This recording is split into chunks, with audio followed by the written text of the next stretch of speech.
Hey Matt, what does joy in Jesus look like if I struggle with anxiety or depression? So as we said in the video on joy, joy is not a feeling like happiness. And this is good to know because when we struggle with anxiety or depression, the feelings this creates in us can be so overwhelming that they can crush all other feelings like happiness. But because joy is rooted in Jesus, in who he is, in the unchanging truth of what he did on the cross, in the knowledge that he's always on the throne and has the victory over all things when he comes again, we can live in joy even when we feel deep sorrow or sadness, or even when we feel nothing at all. Paul writes to the Ephesians, rejoice in the Lord always. I'll say it again, rejoice. So joy isn't something that you feel or that happens to you, it's something that you participate in.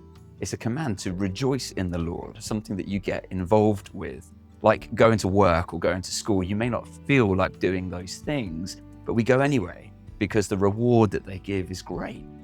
Joy is something we participate in, not because we always feel like it, but because of the reward that it brings, the hope of life in Jesus.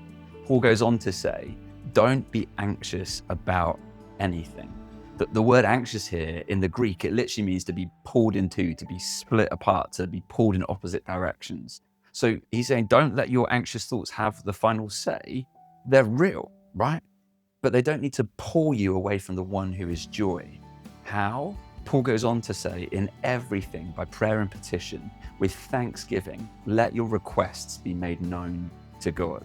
So even when we feel numb or downcast, we can participate with joy by participating with Jesus in prayer and giving him thanks for who he is and for what we're confident that he has done upon the cross and through his death and resurrection, regardless of how we feel.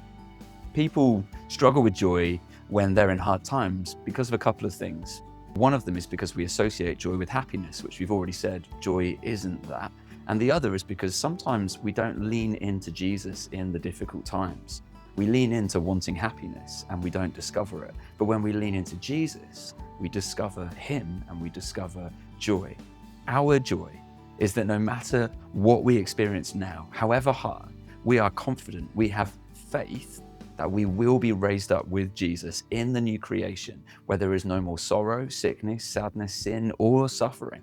That hope, that belief, that faith in Jesus gives us a deep joy now because our anxiousness and our depression, while it battles us here, does not have the final victory over our lives.